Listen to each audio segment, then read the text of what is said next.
Hello, hello!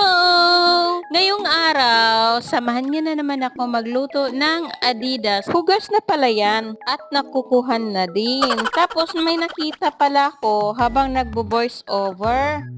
At nagready na din ako ng 2 itlog, laurel, durog na bawang, buong paminta, durog na paminta, at magic syrup. Tapos sa isang kaldero, naglagay na din ako ng isang kalahati ng tubig, tapos laurel, tapos buong paminta, at nilagay ko na din yung chicken feet na may isa pang kuko.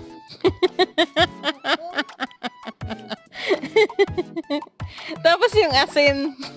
Sorry guys, natatawa talaga ako habang nagbo-voice over kasi nga parang palpak nga talaga tong ginagawa ko ngayon na naman. At ayan, syempre, since papakuluan,